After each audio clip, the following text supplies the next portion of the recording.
Halo, assalamualaikum warahmatullahi wabarakatuh, Sobat Cupang, dimanapun Anda berada, yang pastinya masih di atas permukaan air. Gimana kabarnya Sobat Cupang? Mudah-mudahan sehat selalu ya Sobat Cupang. Oke Sobat Cupang, nah di video kali ini saya ingin berbagi ya tentang informasi percupangan, khususnya proses perkawinan atau breeding pada ikan cupang. Nah, ikuti terus ya sobat. Di sini nanti saya ingin mengasih informasi sedikit tentang hal-hal yang perlu dilakukan pada saat breeding agar ikan cupang itu tahan ya sobat. Baik sobat cupang, jangan lupa di subscribe dulu yang baru bergabung, dan jangan lupa buat kopi dulu biar mantap, biar asoy geboy. Ahai. Oke, baik Sobat Cupang. Nah, proses perkawinan pada ikan cupang ini banyak yang bertanya ya, berapa lama sih waktu, kemudian bagaimana prosesnya, lalu hal-hal apa saja yang perlu kita siapkan sebelum ataupun sesudah ya proses breeding ini terjadi atau kita melakukan breeding ikan cupang. Gini ya Sobat Cupang, untuk proses perkawinan ikan cupang itu sebenarnya tidak juga lama ya sobat. Yang penting dia sudah memiliki mental yang cukup, kemudian kedua indukannya memang betul-betul sudah siap dikawinkan atau memang sudah cukup umurnya ya sobat. Nah begini Sobat Cupang, ada beberapa hal yang memang perlu kita perhatikan agar Sobat Cupang ini tidak mengalami kerugian ya akibat proses perkawinan ikan cupang. Apa sajakah itu Sobat Cupang? Nah, video ini saya dapat kiriman ya dari sobat kita dari Kalimantan ya, khususnya Kalimantan Timur, Berau. Ini dia merupakan ternak ikan cupang juga ya sobat. Mantap nih. Ini ada IG-nya. Nah, bisa di-follow Sobat Cupang. Dia merupakan juga peternak ikan cupang ya. Ini sobat saya, sobat lama saya yang ada di Kalimantan ya. Oke, kita lanjut. Nah Sobat Cupang, apa saja sih keuntungan dan kerugian pada breeding ikan cupang? Oke, yang pertama kita akan membahas masalah keuntungan breeding atau melakukan perkawinan ikan cupang. Nah, apa saja sih keuntungannya? Yang pertama, kita akan mengharapkan hasil pada breeding ikan cupang. Itu adalah sisi positif atau keuntungan pada ikan cupang ya, breedingnya ya. Semua peternak, kemudian semua breeding atau bahkan pecinta ikan cupang tentu saja mengharapkan hasil yang maksimal. Hasil maksimalnya ini kita bisa melihat dari hasil anakan ikan cupang atau burayak ikan cupang. Nah, apa sih maksudnya hasilnya tadi? Kebanyakan pecinta ikan cupang ini atau penikmat ikan cupang ya khususnya, ini dia seleranya macam-macam ya Sobat Cupang. Ada yang pengen corak atau ada juga yang pengen jenis. Nah ini tergantung dari hasil breeding kita Sobat Cupang. Kemudian hasil breeding inilah yang akan menaikkan selera ya, akan menaikkan selera sehingga hasilnya itu atau profit atau keuntungan dari keuangan itu sudah pasti tergantung dari selera orang itu Sobat Cupang. Ada memang Sobat Cupang yang hobi ya, saya bilang hobi breeding. Nah dia biasanya yang hobi breeding ini dia hanya, saya bilang, ingin membudidayakan ikan cupang tanpa mengharapkan profit. Nah ini saya bilang hobi. Kemudian ada juga yang mengharapkan profit, ya ini kebanyakan ya, breeding. Kemudian ada juga yang memang memberikan informasi saja ya, artinya dia melakukan semacam pengalaman atau eksperimen terhadap perkawinan ikan cupang, kemudian memberikan informasi penting terhadap pecinta ikan cupang yang melakukan breeding. Nah khususnya itu pada pemula-pemula, agar maksudnya budidaya ikan cupang ini terus jalan. Nah bagaimana sih selera seseorang itu dapat menilai bahwa ikan cupang ini bagus? Itu tergantung dari pandangan mata kita ya Sobat Cupang. Jadi ikan cupang ini si A bilang bagus belum tentu si B bilang bagus. Jadi artinya selera ya sobat.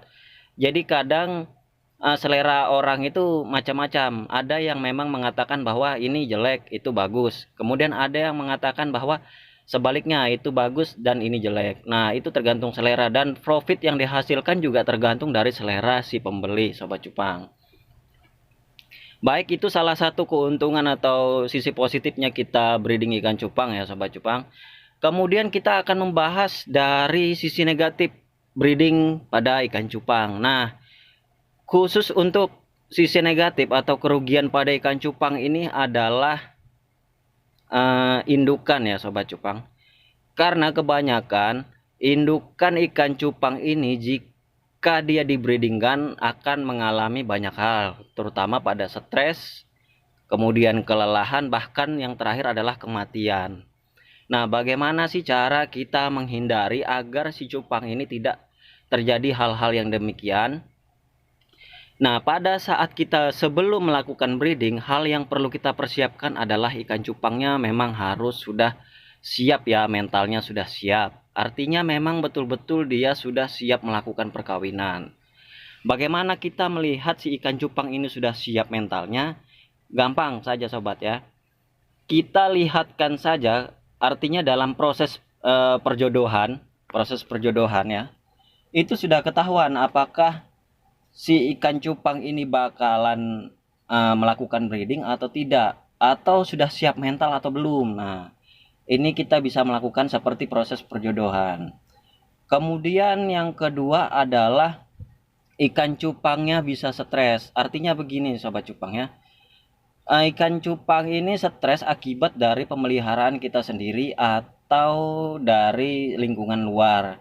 Contoh saja ya, kita sering melihat pada saat proses perjodohan, atau bahkan kita tidak rutin merawat ikan cupang, atau bahkan kita tidak sering mengganti air pada ikan cupang. Nah, ini ikan cupang akan stres dan bahkan bisa timbul penyakit baru ya sobat cupang, seperti misalkan parasit-parasit atau kuman masuk ke dalam si ikan cupang itu. Dan yang terakhir adalah ikan cupang bisa mengalami kematian. Artinya begini sobat, pada saat setelah breeding ya, kalau tadi kita bahas masalah sebelum melakukan breeding, yang pertama harus kita siapkan mental si ikan cupang, kemudian usia pada ikan cupang, lalu yang terakhir adalah kondisi ya pada ikan cupang itu, apakah memang betul-betul siap kawin atau memang belum. Nah, kita bahas masalah setelah breedingnya nih sobat cupang. Kebanyakan ikan cupang setelah breeding itu akan mengalami kelelahan bahkan kematian ya sobat cupang. Maksudnya apa? Karena proses breeding pada ikan cupang ini sebenarnya saya bilang lama. Kalau memang tidak mental tidak bagus, kemudian umur belum siap, kemudian memang ada gangguan dari lingkungan luar, ini akan lama terjadi proses breeding. Nah, ini yang membuat si ikan cupang itu akan mengalami kelelahan, bahkan bisa menjadi kematian ya sobat cupang. Nah, hal-hal apa saja sih yang perlu kita lakukan pada saat sebelum kita melakukan breeding adalah perawatan khusus ya sobat cupang. Maksudnya di sini kita melakukan perawatan khusus agar si ikan cupang ini setelah melakukan breeding itu tetap bertahan hidup atau tidak stres, kemudian tidak terkena penyakit. Kadang begini sobat cupang, setelah kita melakukan breeding ya, itu ikan cupang akan mengalami layu atau saya bilang lemes atau bahkan kurang semangat. Nah, ini akibat dari kelelahan. Kelelahannya kenapa? Khususnya pada indukan jantan ya. Indukan jantan ini proses yang dibutuhkan untuk melakukan breeding itu panjang. Sudah dia membuat sarang sebelum melakukan breeding ya pada saat perjodohan. Kemudian pada saat dia melakukan perkawinan, lalu kemudian dia merawat si burayak selama kurang lebih 1-4 hari. Nah, ini prosesnya panjang. Dan ini biasanya rentan terhadap si cupang atau indukan jantan. Jadi hal yang perlu kita perhatikan adalah memang betul-betul fisik ikan cupang jantan atau indukan ikan cupang jantan yang memang harus betul-betul sudah siap breeding atau siap kawin. Itu yang perlu kita perhatikan. Caranya bagaimana kita juga tetap memberikan pakan ya, pakan yang memang betul-betul baik seperti pakan hidup atau bisa juga jenis pabrikan pelet yang memang baik ya untuk ikan cupang itu sendiri. Nutrisinya sudah tercukupi sehingga fisik ikan cupang itu kuat ya. Itu hal yang terpenting untuk melakukan breeding.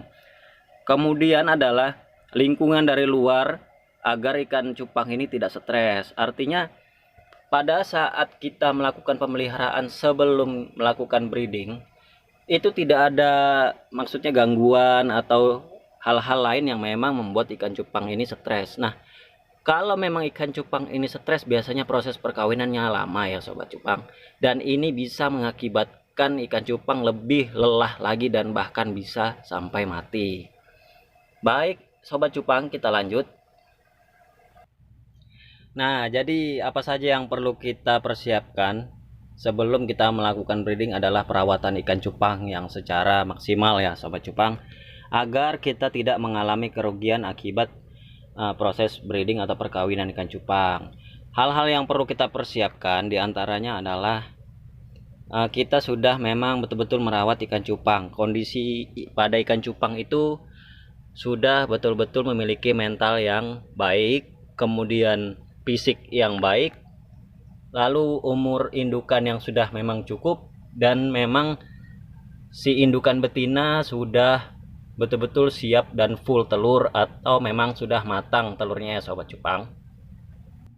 Serta pemberian pakan pada indukan ikan cupang yang memang betul-betul dibutuhkan ikan cupang untuk persiapan proses breeding atau perkawinan ikan cupang, seperti pakan hidup atau pelet yang memang nutrisinya sangat tinggi. Oke sobat cupang, saya rasa informasi yang saya berikan ini sudah cukup. Mudah-mudahan informasi yang sangat singkat ini bermanfaat, dan jika bermanfaat jangan lupa di subscribe atau di like, dan apabila ada masukan atau kritikan bisa komentar di bawah ini ya sobat cupang. Mudah-mudahan saya akan lebih baik lagi, amin. Baik sobat cupang, kurang lebihnya saya mohon maaf. Assalamualaikum warahmatullahi wabarakatuh.